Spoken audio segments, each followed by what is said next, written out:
અત્યારે અમારી તો એવી હાલત કરી છે આ બધા લોકોએ કે વાત જવા દો અમને ભગવાન તમને પ્રાર્થના કરું કે આવું કોઈ દી કોઈ ન કરતા આ અદાણી સાહેબને કે મોદી સાહેબને પણ એટલી વિનંતી કરું છું કે હવે આ ખેડૂતના કાળજા ઉપર ડામ ન આપો, અમને હેરાન ન કરો ભગવાન। આજે અમે વિરોધ કરવા ગયા તો પોલીસે અમને પકડી ઢહેડી અને જેમ પછાડી અને બસમાં ડિટેન કરી દીધે, 2 બસો ડિટેન કરી અને ખેતરમાં એક બેનની તો 2 હાલત થઈ ગઈ, હજી બેન ભાનમાં પણ નથી આવી ગયા।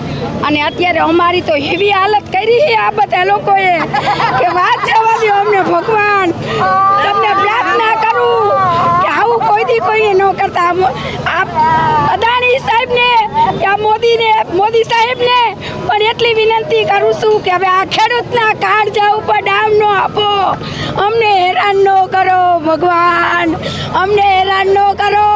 હવે તમારા હાટું અમારી લડાઈ હાટું અમે ભીખ માગી એ મારા ભગવાન। હવે આ ખેડૂતને ભૂખ્યા તરસા ગળા ઉકાઈ જાય આવી હાલતમાં શા માટે અમને હેરાન કરો છો ભગવાન, અમને શા માટે હેરાન કરો છો? આ જ પ્રકારની તમામ અપડેટ જોવા માટે ન્યૂઝરૂમ ગુજરાતને લાઇક, શેર અને સબસ્ક્રાઇબ કરવાનું ભૂલતા નહીં।